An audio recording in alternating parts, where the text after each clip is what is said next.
Hey, what's going on, guys? Just give me 1 second. And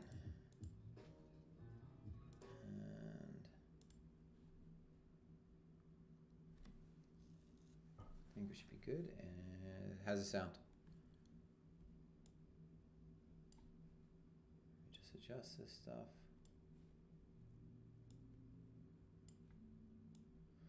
Just give me a sound check, and we'll be good to go. Buongiorno.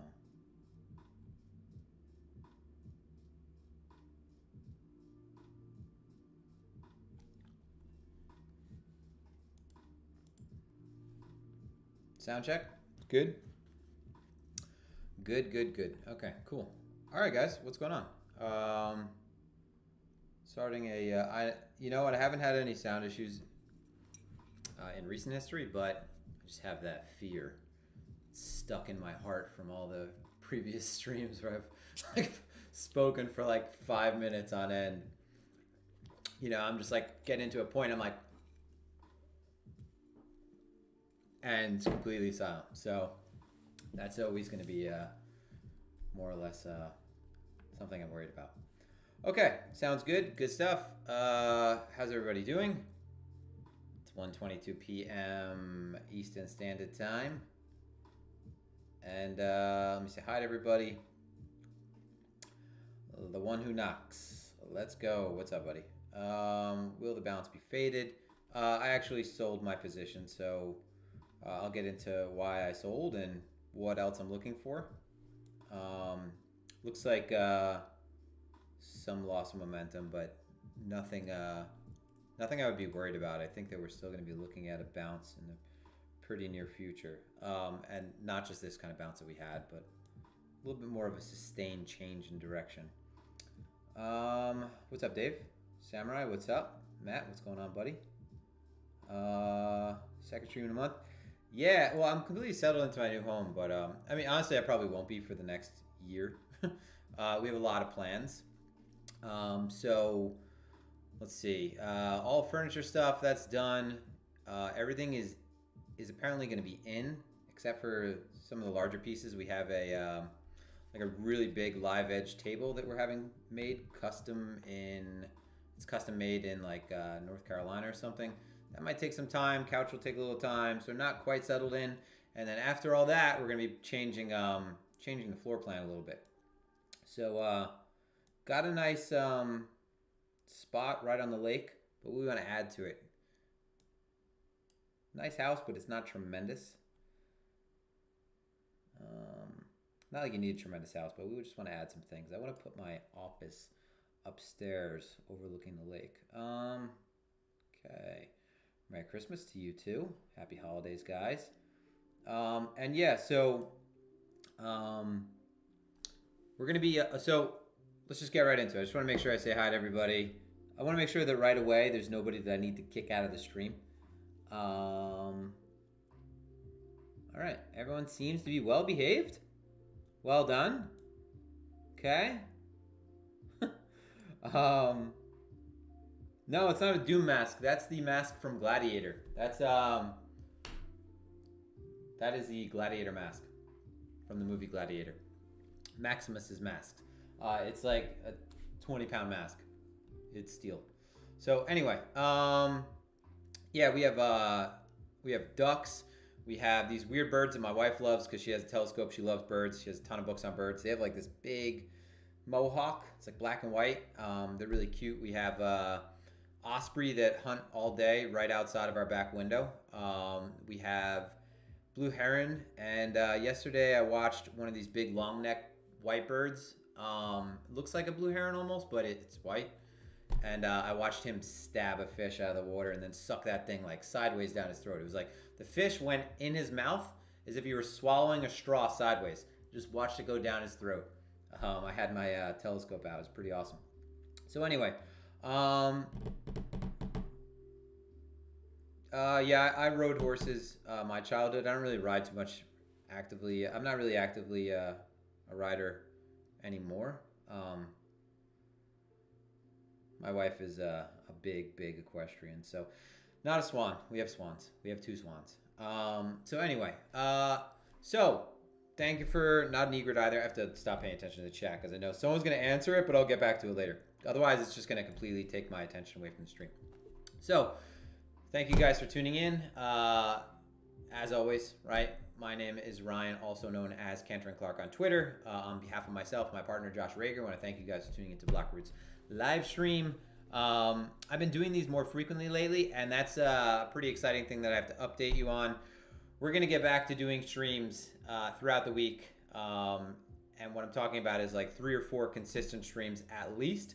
Josh is going to hop on as well. So we're going to bring it all back together again.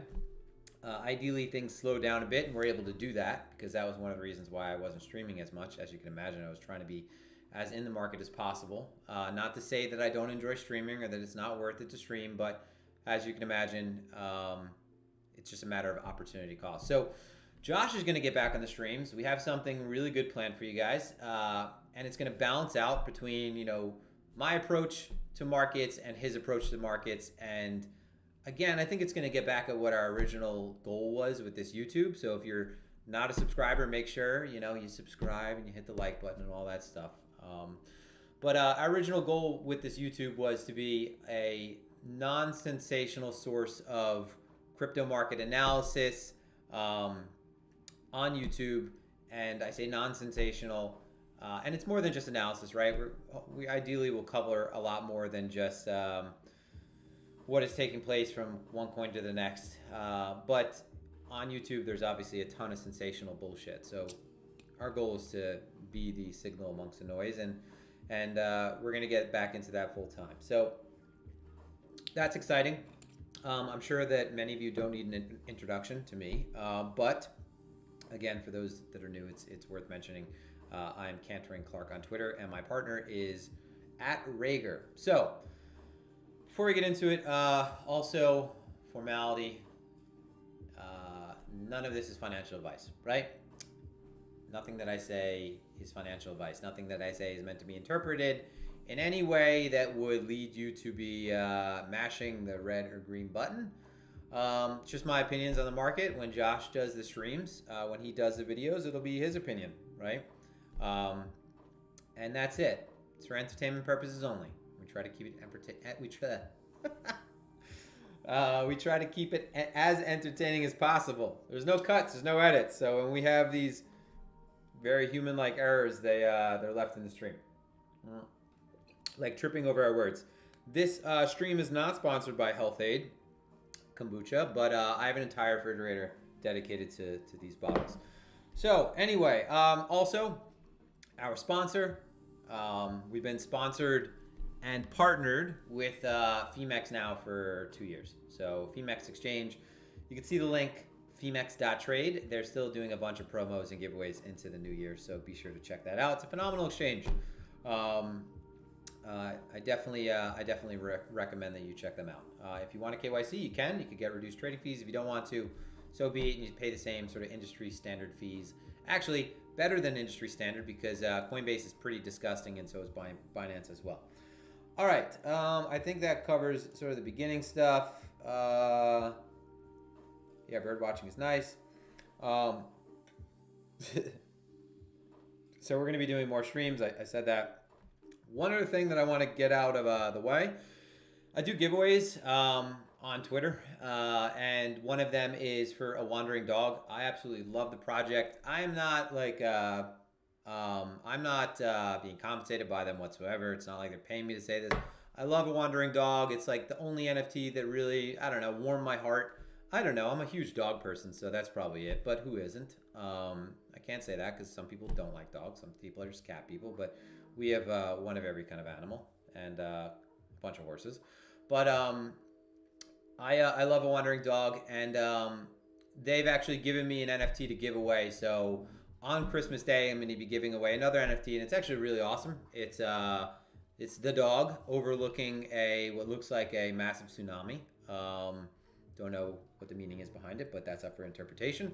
But I'll be giving that away on Christmas. I posted a link for the instructions, or rather that explain the instructions, and it is that you just need to follow them, retweet the post, and that's it. And then I'll do a drawing, and maybe we'll give a few away, right?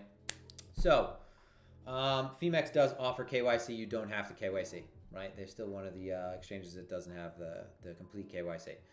So anyway, let's take a look at the charts. Go to the trading setup. How are we feeling right now, by the way? Are we bullish? Are we bearish?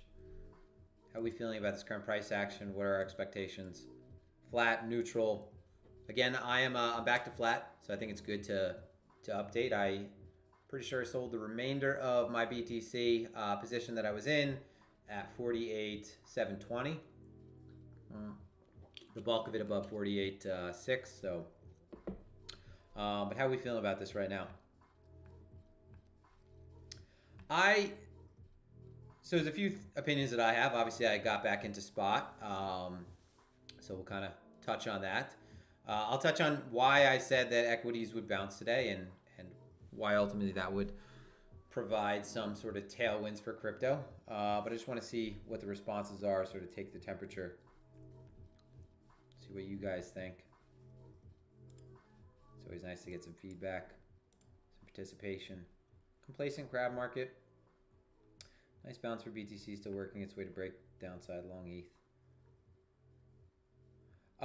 Sam, most of the time when I am saying that when I'm saying anything with regards to positions, I'm talking about trading futures contracts. So that is, I'd say, majority of the time that's the case where I am exposed to spot BTC, but I haven't been exposed to spot BTC, and I've been completely in stable coins since I think I sold the bulk of it I did sell the bulk of it between 59 and 60, the remainder rather. I was completely flat, and then I've gotten in and out of positions down here with spot, and more recently opened up spot and levered long positions yesterday when I said I was getting long again. But I am again, I am flat those positions. So I'm sorry, let me clarify. I am flat the futures positions. Right. I think that this is a good area to expect a base to develop for a mean reversion to the upside, and in that case, I still have spot BTC and I still have spot ETH. I got to make sure I clarify because there's a lot of I use the term trading, I guess, pretty loosely, and from time to time, it's much more meaningful because I am again. Sometimes I'm completely flat BTC, and it might mean that I'm getting back into spot. It might mean that I'm only trading futures, so I guess I'll provide a little more clarity with regard to that. So anyway, as far as we'll just get into equities first. I think that this is something that's worth touching on. This is something that is a pretty common occurrence. It's kind of funny enough. My buddy Banks, who just started reading Alpha Trader, he's like, "Oh, that's in chapter 7," and I was like, "What are you talking about?" And he's talking about the Turnaround Tuesday. So I didn't even remember that was mentioned in Alpha Trader. But for those of you that have read Brent Donnelly's Alpha Trader, you'll see what I'm talking about, right? But for those of you that didn't, obviously this will be helpful. So Turnaround Tuesday, right? So we'll look at the S&P, and we know that Bitcoin is sort of like a triple leveraged ETF lately on the S&P. So it acts like sort of a high beta stock to the S&P. There's a ton of correlation recently. Anytime that the VIX is elevated, we see that correlation increase. And VIX elevated as of recently is, above 20. Right now the VIX is, for example, at 21. So we don't really see Bitcoin bottom as Bitcoin is moving, the VIX is moving up. So that's one thing that we'll look for. But leading into this, we'll look at the daily chart. So we had a weekend of red in futures, okay, and we had 2 days, okay, so we have the 16th, right? So the 16th was a Thursday. We have the 17th, which is a Friday, and then yesterday's open. So 3 days in a row that are red, and 3 days in a row for the S&P to the downside, right? So 3 red days in a row. I want to say that you're probably looking at 60% chance that you're going to get a bounce the next day. Obviously, that's not always the case, but it's the idea of norms, right? Now, the S&P over time has been something that's continued to just grind its way up. any sustained period of downward activity obviously has been short-lived, minus the areas or periods of time which we had major corrections. So you got to be mindful of that, right? You can't just say, okay, 3 days down in the S&P, this means it's an absolute buy. But it happened to be that we're looking at potentially a Santa Claus rally, right? That's kind of up in the air. It seemed like we bid on that a little bit too soon. But 3 days red in the S&P. All right. More importantly, this is not it's not just that we're using that alone. This matched up with this concept of a turnaround Tuesday, right? Which is we have Thursday, Friday red. Okay. Over the weekend, more bad news. Omicron, right? The Build Back Better deal. So more importantly, over the weekend, we have more bad news. So what happens? Sunday open futures red, right? So you'll see me from time to time. I'll switch between the S&P and the E-mini futures contracts. So Sunday futures open red, Monday red, right? So we have 3 days over the weekend. Bad news, market moving down. The concept behind the Tuesday turnaround is that essentially when markets open up on Monday, you have people that are still selling in anticipation of further downside momentum. So as you can imagine, what happens? People close out their long positions. There's an increase in shorts that are opened. And really what it is, it's just a late move, right? So it's a late move, right? We've already had multiple days in the red. In this case, we also have, again, 3 days in the red in the S&P, right? Thursday, Friday, Monday. Bad news over the weekend. It's already been sort of absorbed in the futures market. It's just in anticipation of further momentum to the downside that usually gets caught off sides and you see a bounce on Tuesdays. And it's somewhere along the lines of, I think it's 60 to 65% chance you'll see a bounce. You'll see a green day on Tuesday. So it's not like there was too much to this, but it is something that, again, historically speaking, we've seen that it has been relatively actionable. Whether or not you're going to be buying the close on Monday or the lows on Sunday, that the way that you approach it is a completely different thing. How long do you hold the trade? Do you hold it for 60 basis points, 100 basis points, right? But nevertheless, a bounce in the S&P is something that is beneficial to crypto when we've seen that there's been a pretty strong correlation as of recently. So good thing, right? Not exactly like I predicted the future. Again, this is something that's it's I don't want to say it's commonly known, but there's a lot of people that are pretty aware of this phenomena. All right, so Bitcoin though, it's a couple things worth noting. Higher time frame wise, this is odd. It's become really popular the last 24 hours to talk about open interest. Stablecoin margin contracts, open interest on Binance. We'll go to it really quickly. You can see it is back. Well, this is aggregate, but majority of it's coming from Binance. It's back above the all-time highs. All right. Coin margin contracts, nothing. So in this range, barely anything is. We haven't changed at all. Open interest to market cap ratio going up. Now, normally, if we see this, and it was on positive funding, that would be a bad sign for longs. The funding is kind of neutral right now. Like it's been positive, but neutral. So it hasn't been elevated at all. We haven't seen any kind of spike in funding, but it's been positive, right? It hasn't been, if anything, it hasn't been the case it's sustained negative funding, which would be making this situation much more attractive and much more obvious as far as being a long.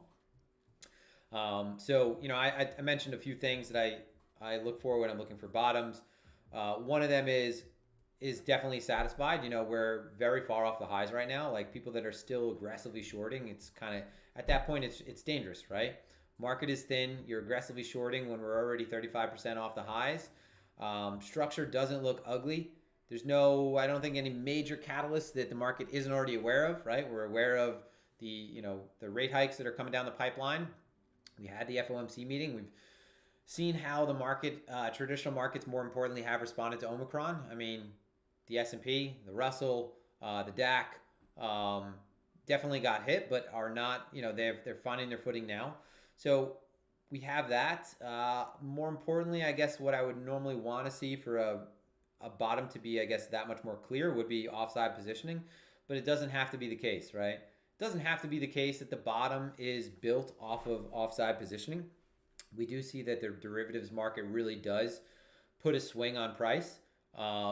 It is responsible for the larger moves, but putting in highs and lows, I think that you have to look at your spot market. And there's been plenty of cases in the past where we've had whales on Bitfinex put in highs and lows, and there's been a pretty big wall that has been not only supportive of price when price is above it, but when price is trading into it, it's not like it's adjusted. So we've seen that whoever is on Bitfinex actually has intentions of filling that bid. We do see that on and off, there is pretty consistent negative, there is a negative basis, so there's a discount between Bybit and the spot exchanges. We see Bitfinex trading at the entire range, trading at what I'd say is predominantly a premium to the rest of the market. So we have Coinbase trading below Bitfinex. We have derivatives trading the lowest.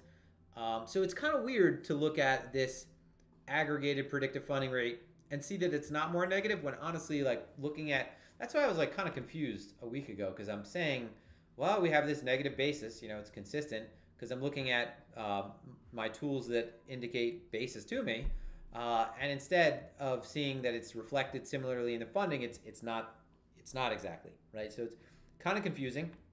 I honestly, it hasn't been the case that we've put in bottoms without consistently negative funding. Maybe this is the first one, who knows. But either way, there are some things that we have to note before that regardless. Okay, so I ended up getting long right here. So I ended up getting long right in this candle, and I remember it because I just redeployed basically a very significant amount of my spot. It was not very comfortable. I was basically just marketing in, thinking that we were going to get a little bit more follow through a little bit faster. But we had 3 taps of this low.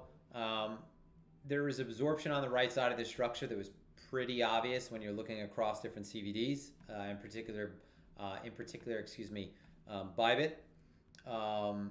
So it just looked like, maybe it wasn't the case. There's absorption across multiple markets. It wasn't necessarily the case that there was a ton of shorts that what I see are getting offsides. Again, it's not really reflected in, nothing's being really reflected in the open interest besides stablecoin margin contracts, and the majority of that through Binance. So I don't really know what's taking place there. Maybe there is a substantial amount of offside positioning. There's a lot more to squeeze. It just looks kind of weird when it was on. Again, like I said, more or less positive funding throughout. The one thing you do have to worry about is, we're all really reliant on the data providers we use. Like, what happens if we're all looking at some false API data? I mean, that sounds kind of ridiculous, but just something to think of. Like, we lean on these tools. Like, I know that I do to a significant degree. So what happens if just the feedback is wrong, right? What happens if the data coming from Binance is, it's incorrect? Who knows? Either way, that's conjecture. So the reason why I ended up peeling off is twofold. We are into the high of the value area high of the structure. You can see there's the value area high of this composite. So I have this composite up to the 18th, just to leave out the current development so it doesn't skew it. So value area high, point of control, which I've been talking about that now since we've been at the lows. Like, one of the areas where you would want to take profit into is the point of control. And you can see there's also this confluence between the 20 period moving average on the daily. So from a dynamic standpoint, I think more importantly from a horizontal standpoint, there's just a fair amount of confluence here that says that this is a significant area of resistance. If we're able to just reclaim this level, I think you have a ton of evidence at this point that you're going much higher. So just to, cover that really quickly, this is the composite for this entire structure from here to here. Okay, so where we've spent the bulk of our time, we've had multiple moves towards the lows. Again, you've seen all over Twitter, 3 taps three drive structure. It's not exactly, on the daily, if you look at this, it looks like there's a pretty strong effort to move this down, and it just ain't happening. So that's one of the reasons why I started second guessing the idea that maybe we have to go and fill out this wick, because you already have what is, and it's going to look kind of messy with this. So if you guys just bear with me, you already have like a three drive structure that's painted. If you puke into this wick again and you don't have follow through, that's probably it, right? This is a lot of effort to move price down. We've seen that any kind of advance upward has been sold into, and yet, again, price has not continued to break down. So there's something that is catching that activity at the lows, right? Someone, something, a bunch of things, a bunch of buyers, obviously, but it just ain't happening, right? So if we're able to, now we've broken outside of this sort of diagonal, this sort of diagonal. From time to time I'll throw a diagonal on, especially when it's clean. But we've broken out of this pattern of lower highs. I honestly think we're going to go higher. I just wonder if we're going to get a little bit of a deeper pullback into this gap before doing that. Because I think at this point, it's like the most obvious transition has occurred, which I think usually leads to some short-term punishment. So what I'm talking about is the obvious transition being a break of this downside structure, kind of all eyes on this chart right now. And the 20 period moving average right here, key structural levels at the value area high, point of control right here where most of the volume for this entire range is transacted. Maybe we don't break down further. I mean, I'm not going to overthink re-entering if we're back above 49.5, what is it, like 49.5, 49.6? I don't want to put an exact number on it. Just imagine if we break up now and we're able to find support in this region, when you have that 20 period right there, when you have the value area high around, I guess I should get a number so you guys who are following on your phones and stuff can hear it, 49.5. You're above the point of control for this entire structure. At that point, if you're looking at, longer term VWAPs, we'll just look at our weekly VWAPs. I mean, you covered it, right? At that point, if we're above 49.6, 49.5, you're probably changing trend from this range, at least in the short term, because at that point you're at the exterior of what is the 3-4 standard deviation bands from last week's VWAP.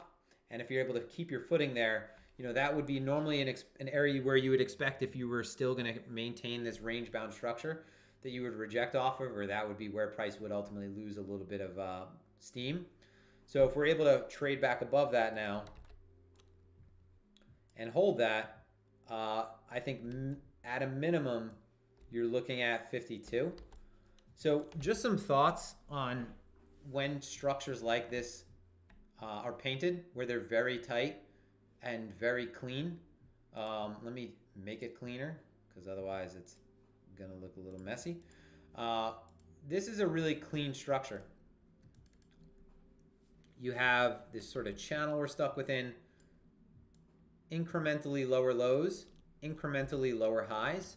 None of them really have been interacted with.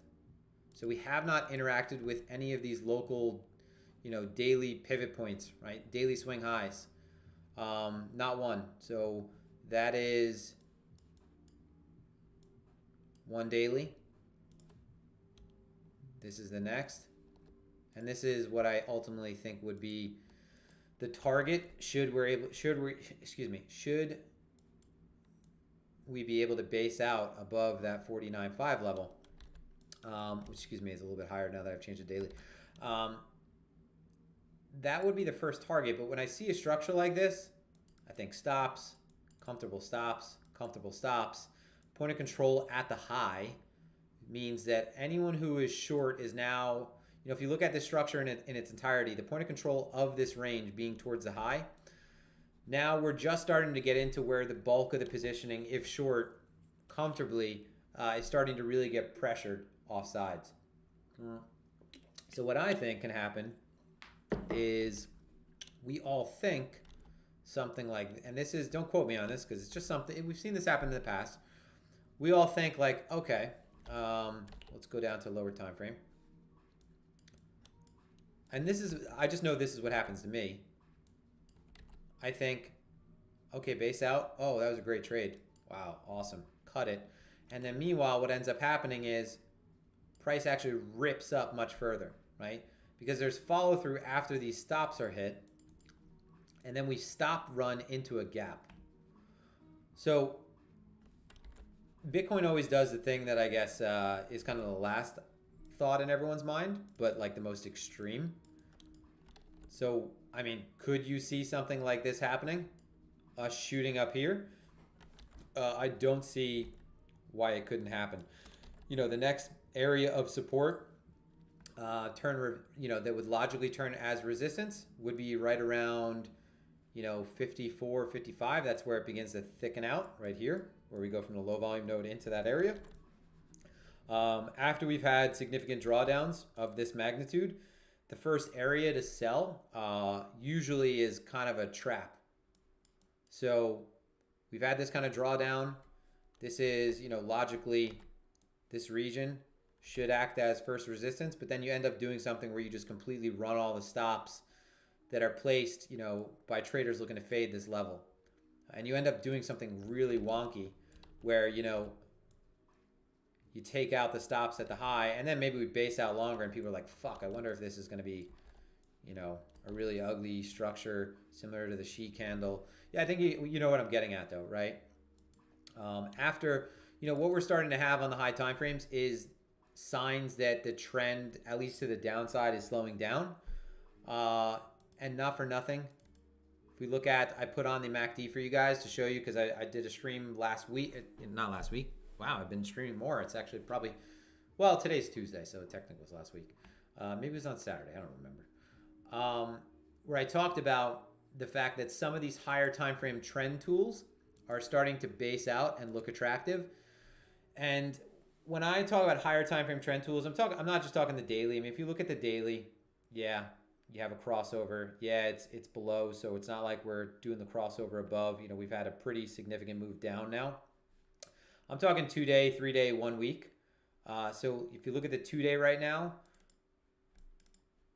it is tightening. Now this is the lagging indicator, right? I have the 20 period on here as well on the daily. So this is the 2-day chart. This is the 1-day 20 period moving average, which is a very significant line in the sand. It has been in the past for Bitcoin's trends for a measure of whether or not bulls or bears are in control. So that's dynamic resistance right now. But I think if we're above that, like I said, I mentioned this in either the last stream or the stream before, that these are tools where I will absolutely not be flat if they cross. I want to try to beat them though, right? These higher time frame trend tools, like if you're waiting for a weekly MACD crossover from below and a weekly transition above the such and such moving average, it means that you're waiting beyond the time in which price initially moved, right? Because it lagged. So I obviously want to try to beat that. But if, like best example I gave was like, hey, if I go away on vacation, I come back and we have a crossover and price is now sitting above. And if you want to use some type of Heikin-Ashi candle, that can be very helpful too. Takes a little bit of the subjectivity out of the either advance or lack of advance.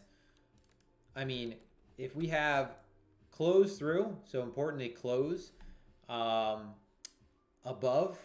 and have a crossover, my point is I just wouldn't be caught still being flat. I definitely wouldn't be caught being short. And why is this something that I'm talking about when I don't really use this at all? But the few times.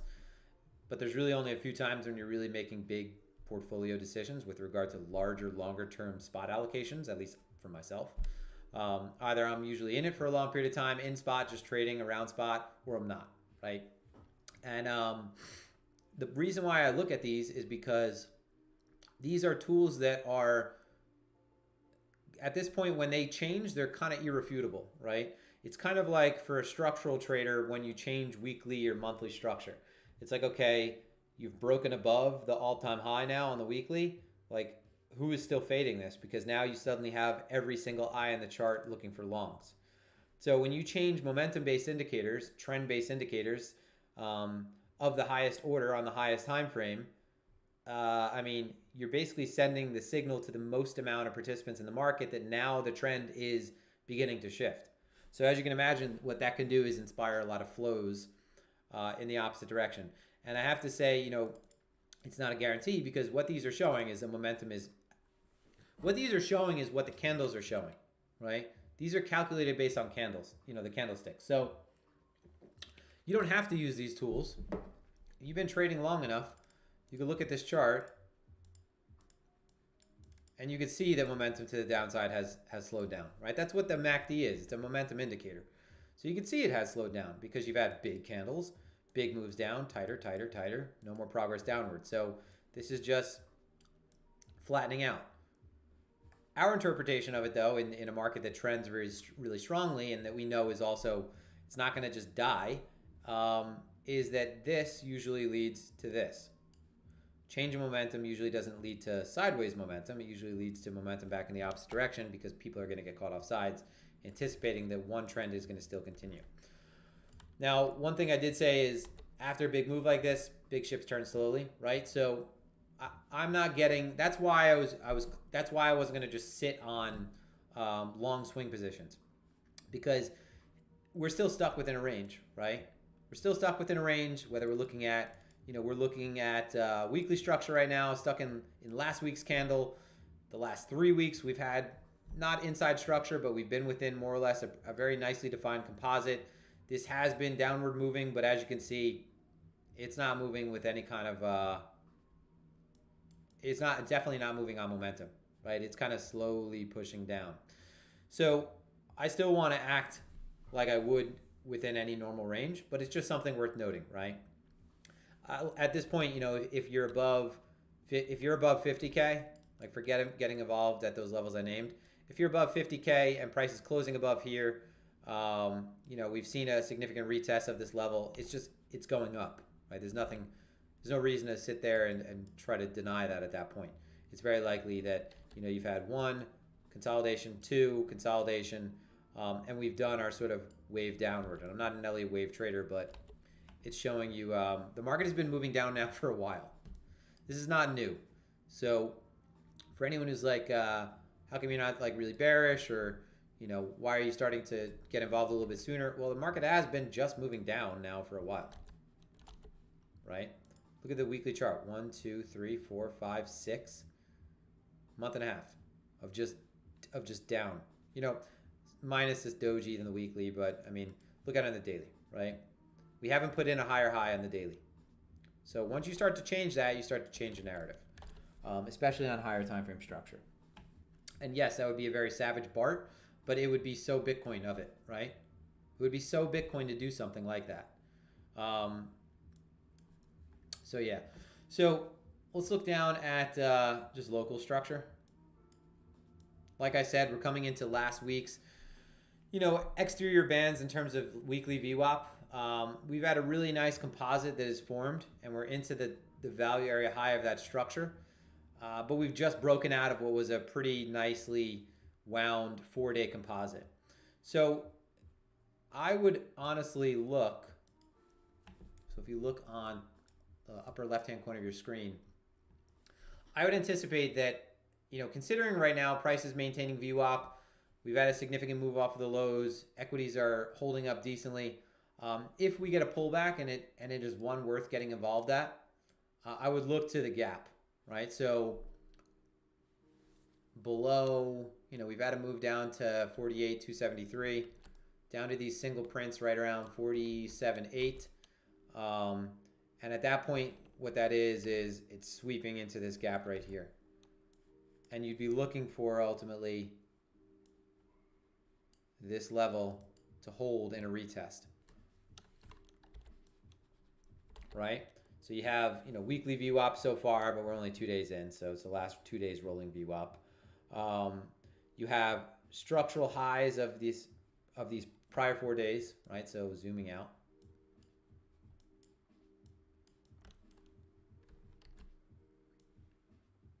It was mostly value overlap down here.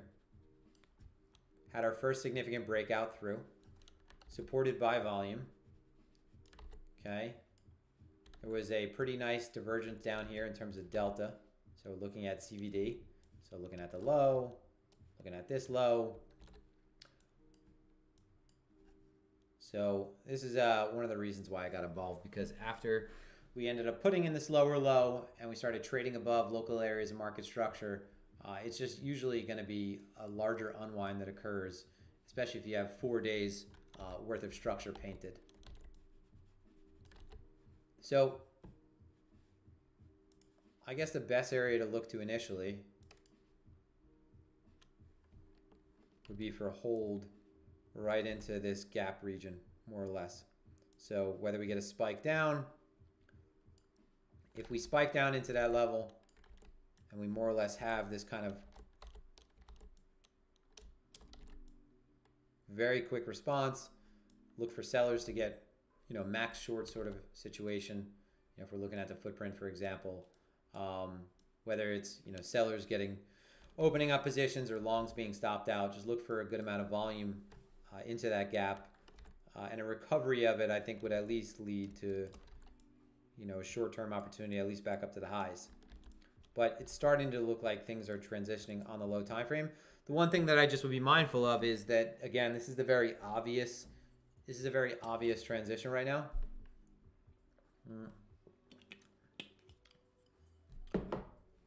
So it very well could be that the obvious one doesn't get rewarded at first, and that we have more sideways activity to expect. And, not for nothing, and this doesn't have to happen, but we left one of the ugliest lows of profile down here anyway. So we haven't swept the lows. You don't have to sweep the lows. But that's just one thing to think of, right? Could very well be that we roll back down lower again. I mean, look for the thing about this gap region now is there's a fair amount of confluence in what makes this exciting to begin with. So you have your diagonal level that should act now as dynamic support. So you definitely, this is the region where you would want to see a response, period.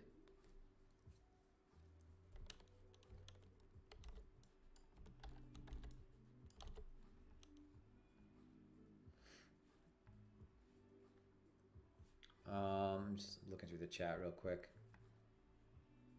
Let's take a look at the ES.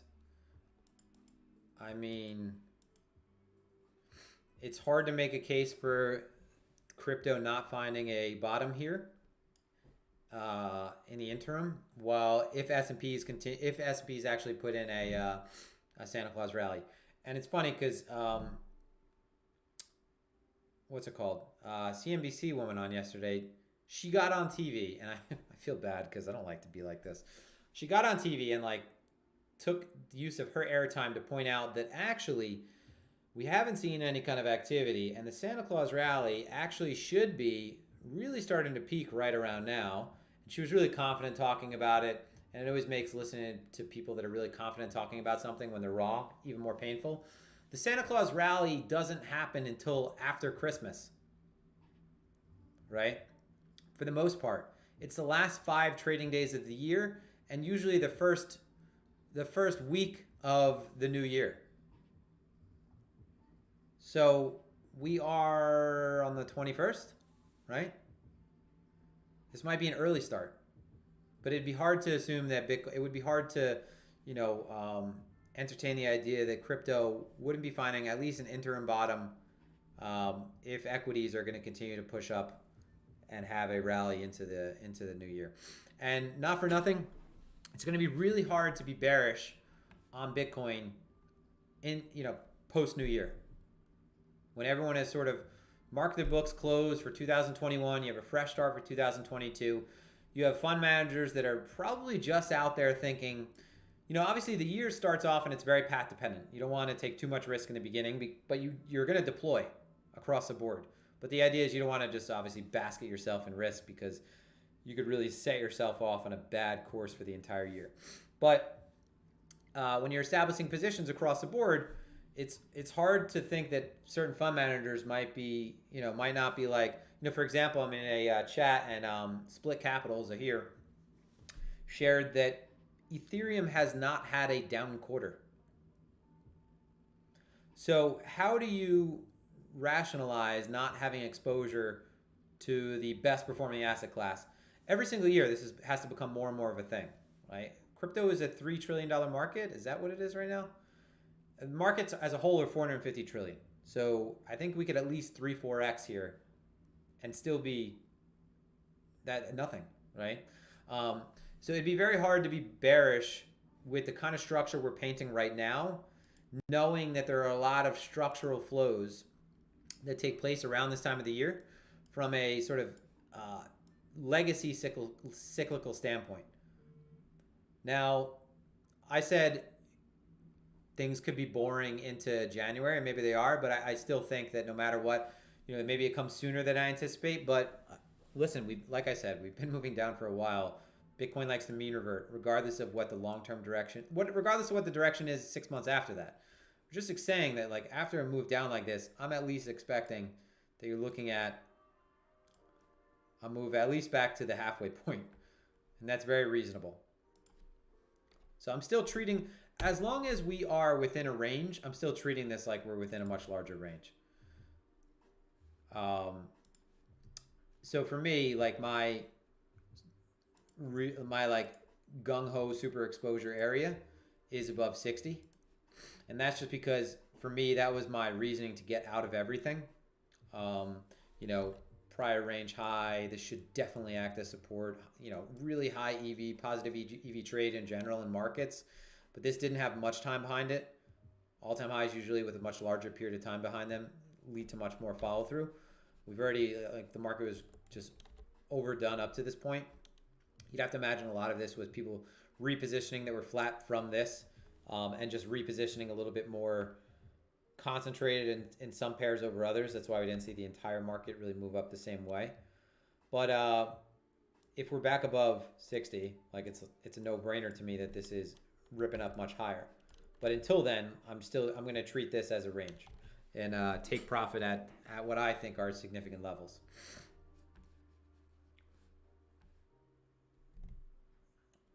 Yeah, flip. I mean, not for nothing. Like I said, who knows where that money goes, whether it goes to Web3, DeFi, gaming, metaverse, everything, Bitcoin, Ethereum. The point is, a $3 trillion market cap is really small. That's the size of Apple. Right? I mean, what am I wrong right now? Apple market cap.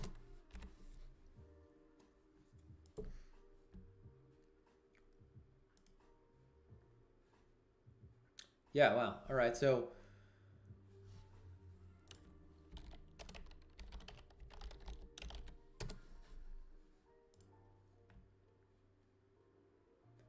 So 2.25 trillion.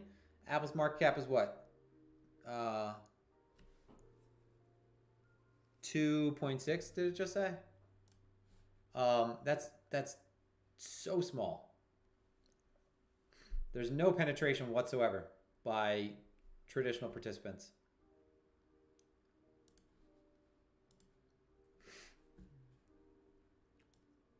Oh yeah, no, Flip, I didn't think you disagreed. I'm just doing the math in my head. I'm like, yeah, like, and I was talking to Josh on the phone today, on Zoom today, and I was like honestly, like, even if this was to continue to flop, like, it could flop from a 5x from here and still be still be small, right?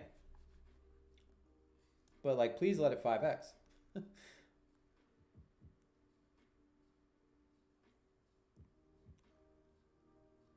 Sam, I just have a way, I guess, about my positioning. Like I said, I mean, you guys know, like, I could change my mind on an instant. When the stars align, I just mash the market buy button for half. But I do think that I'm still like balancing the idea right now, and this is why I'm not like just swinging long futures as well. I still just am balancing out the idea that this could be faster than the longer amount of time I thought it might take. but you could very well do something in the interim that might be worth still riding that does look like this, and the range is longer, right? I mean, not for nothing. This is remarkably less volatile than this, obviously. There's much more dispersion down here. This is already, over here, this is already very tight. And I think contextually, it's a bit of a different situation when you know that there's a lot of sort of year-end flows that are going into this. Like, guys, tax selling is real. When you start to make, I hope you all make so much money. I hope you all make life-changing money. And then you realize like how you start thinking towards the end of the year. It's like, oh, okay, let me make some smart decisions accounting-wise. Let me move some money to the side.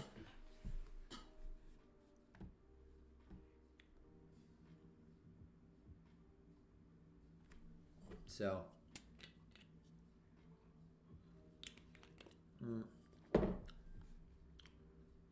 let's go back and look at this. Oh, all right. So one other thing I wanted to talk about, because we wanted, I decided to do this stream kind of last minute. I was on Zoom with Josh. I was like, yeah, I'm going to stream today. I didn't really have an agenda, but I think you guys appreciate sort of the candidness and the randomness. Candidness and randomness. That's what we should call the stream. It's not a whole lot of activity going on right now. So I actually ended up taking along back here, close it out before the stream, just to give you, I guess, little insights into how I operate when it comes to more mechanical thinking and mechanical approaches. After a move outside of a range like this, so after a breakout out of a composite, strong move, where we're extended from VWAP, first move back to VWAP, I'm buying. So I ended up getting long here, and I ended up closing that position out a little bit early, but I closed out right around 48,650. No, it has to be slightly lower than that. I was trading this on BB. But first move back to VWAP after a strong move, always looking for a bounce from that level, especially when it's not just on its own. It's not like this is an intraday, intra-range. We're stuck within prior day structure still. Move out of a 4-day composite. Again, break to the upside, strong move, return back to VWAP. Pretty self-explanatory. So one thing that I always mention, and this is going to be something you might want to take notes on because I'm kind of giving something away right now. I talk about a lot of stuff that you guys definitely can take and use to your advantage, but I don't go into a lot of detail with some of the more mechanical things that I do, I guess. Mechanical things are easier to replicate. So, I'm not, like, knock on wood, I'm not thinking like if I tell people on YouTube, suddenly that's going to not exist. Like, this is kind of stuff that's been more or less characteristic of the market for some time, and I don't think it's going to get eroded away. But either way, I always talk about how one of the things that you have to do is you have to look at relative performance. So we'll just pull this chart up.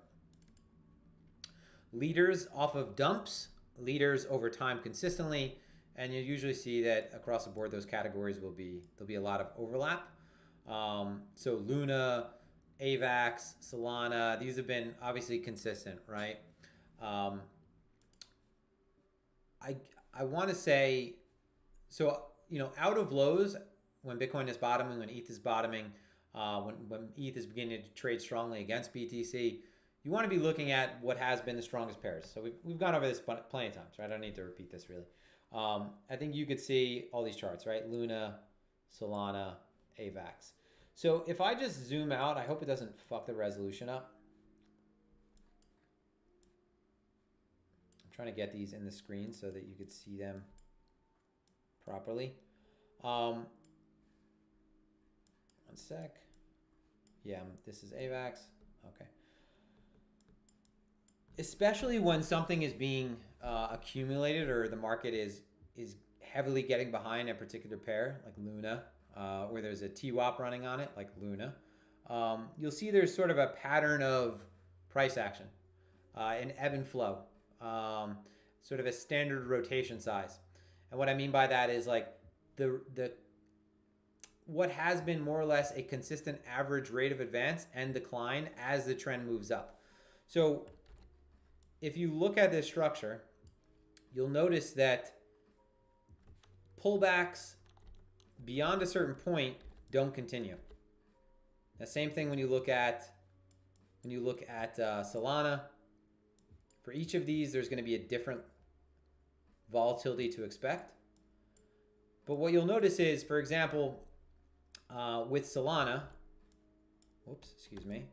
with AVAX and with Luna, especially these more dominant pairs, there will be a volatility window that you could more or less operate in a way that is somewhat mechanical, where you could say, when for example, most eyes are on Luna and the trend is moving strongly and we're in price discovery, price does not usually pull back more than 5%. If you're looking at a half-hour chart to clean it up a little bit, it helps. But you could look at a 5-minute chart and find, peak to trough, and find what are the major pivot points in the chart. But what you'll see is, for example, we just go to Luna right here, and we'll just use our measuring tool from high to low, 6%, high to low, just over 6%, high to low, 4.45. That one's shallower, 4.47.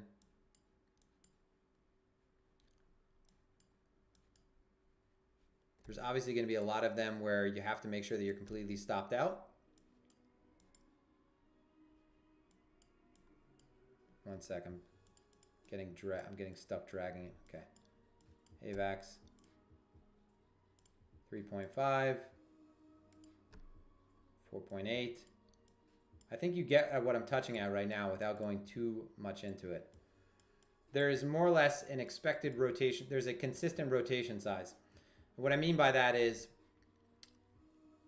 along with structure, a lot of the times with some of these more dominant pairs, especially if you're scalping, if you have the confluence of a support and resistance flip, and for example, and I'll just spell it out, that Luna on average has a rotation size or a volatility measure of, let's just say 6%, and I'm talking about 6% drawdown, then if you are into support and price is,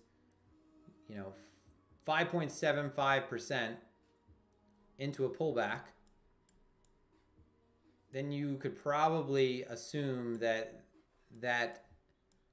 pattern one will likely continue, as long as there is volume and activity behind the pair, and that is probably a stronger area to get involved knowing that.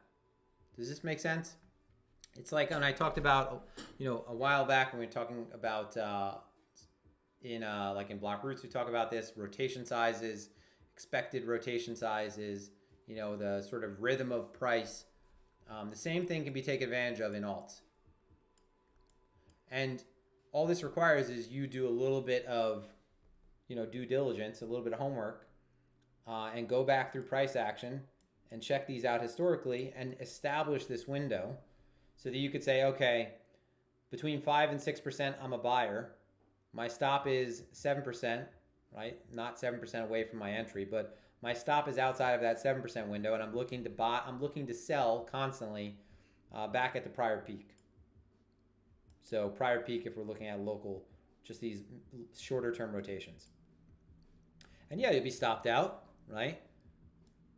You'll be stopped out of plenty of them.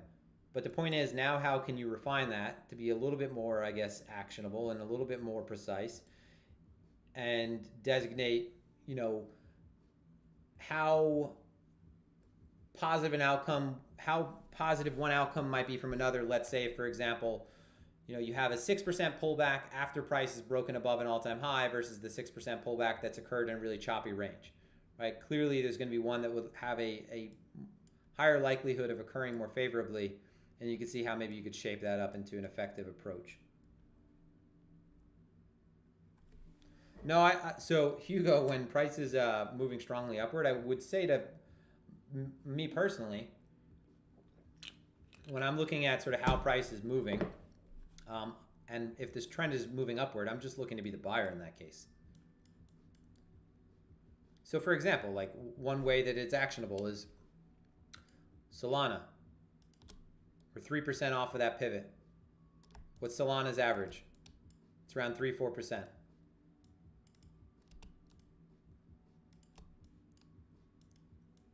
Just go back and look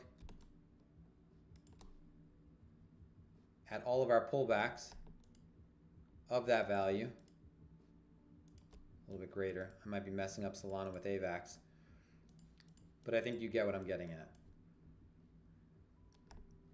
So Solana right now, 3% into structure. Bitcoin looking decent. You know, might be interested in getting long that as a, you know, this is not me saying specifically this one, but I'm saying, you know, you have that criteria met. In this case, you have, you know, the detail of this into a prior point of control.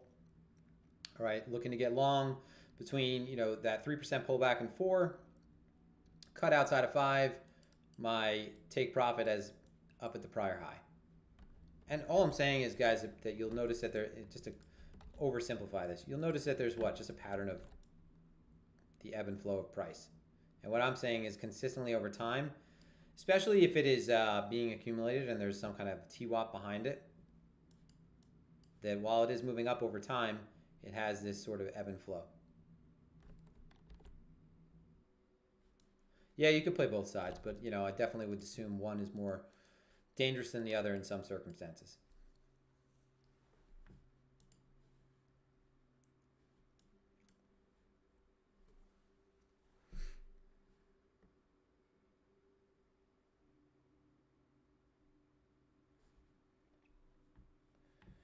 And you could do this with, I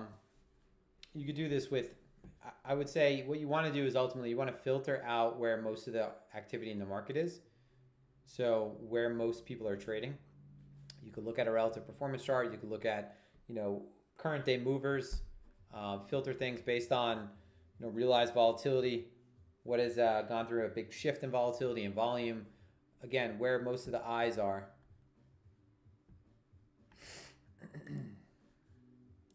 Rather, where most of the attention is.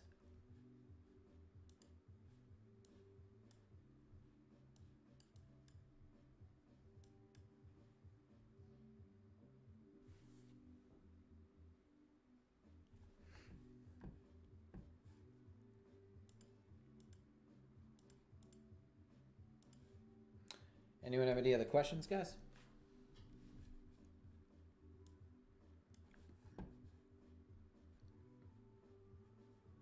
Let's take a look at ETH.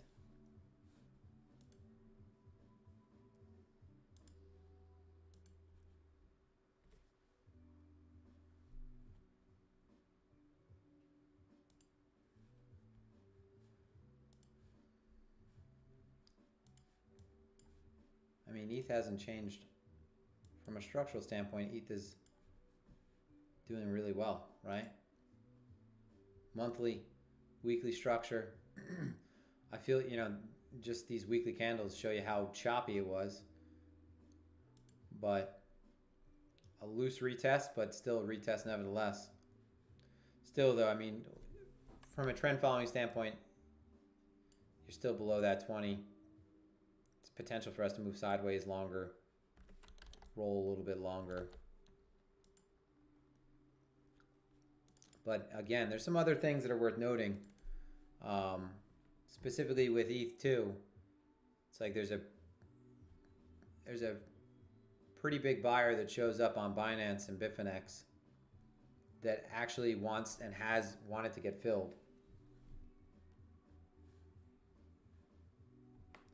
Yeah, I definitely could do a DOM. So we're going to be doing, so Josh and I are doing something new in the next couple of months. We're going to be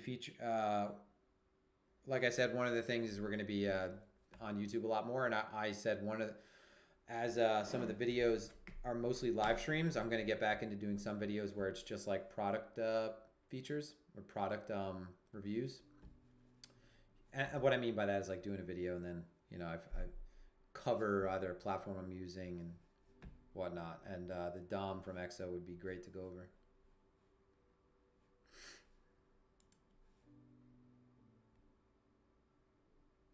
Yeah, I mean, ETH doesn't look bad against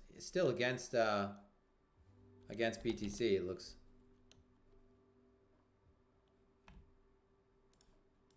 great. So I mean, it's hard to look at this chart and at least not be bullish on it against BTC currently. Do I think it flips it? No, but do I think ETH has a lot more to go? a lot more to grow? Yeah. No, I haven't looked at Aurora. LRC. I'll probably wrap it up, guys. I didn't want to do a long stream. Just wanted to cover some things.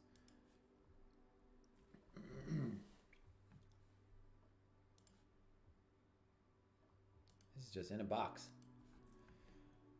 What is that? 1, 2, 3 back-to-back weeks now of just being in one composite. The prior 4. Just tight range. I mean, we've seen that this before prior markup, this did just this. It just kind of moved flat and low down here. 20 periods flattening out. So again, I still have that on from talking about it with Bitcoin, but closing above that. I mean, marginally, this is the equal lows for the most part.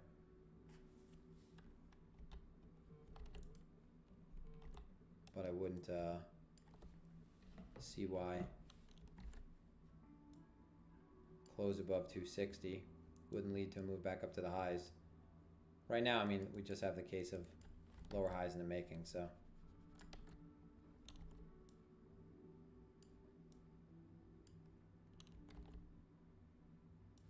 I use exo charts.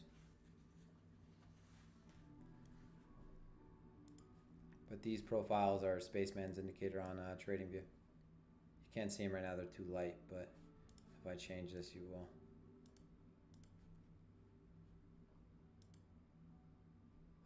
No, it's still too light. I gotta change the color of the profile.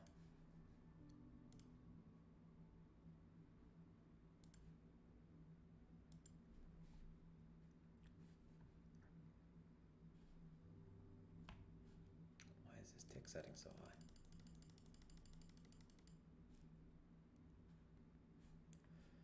I think I'm gonna wrap it up, guys. I just wanted to hop on for a relatively quick stream. That's why I like it. How long have we been on this for? Hour and 15 minutes? Yeah, so I mean, honestly, if this breaks down into this gap, I would look for that dip buying opportunity. You know, you could see the weekly VWAP again, structure, diagonal, kind of more or less align in this gap. So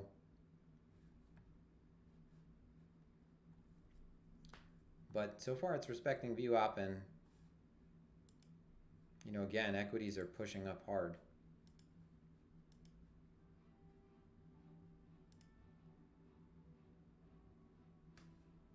Really nice bounce. VIX coming down from 26, which is good. Sushi, yeah, I'll take a look at sushi and then wrap it up.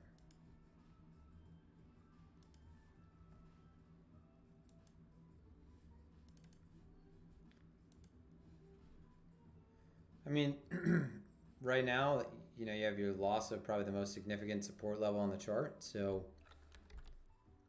I think it becomes a lot more bullish when it retakes a low. And I know that sounds probably overly simple, but I just won't even look at the chart until it does. Especially for alts. I've always said for the longest time, alts are like, once we establish weekly structure on alts, once we start losing it, I just wait for us to reclaim it. Otherwise, I don't really have any business buying into resistance because this is acting as resistance right now. And sushi is a pretty weak case for sushi lately. It's just been getting hammered. If you look at it against BTC, it's, you know, it's a one-way trip. So, all right, guys, I'm gonna wrap it up. Yeah, obviously I'm gonna be doing a lot of these, so this one was kind of last minute, but I just wanted to hop on, so no clear direction, just kind of random. But I know you guys are probably used to that by now. Until next time, take care.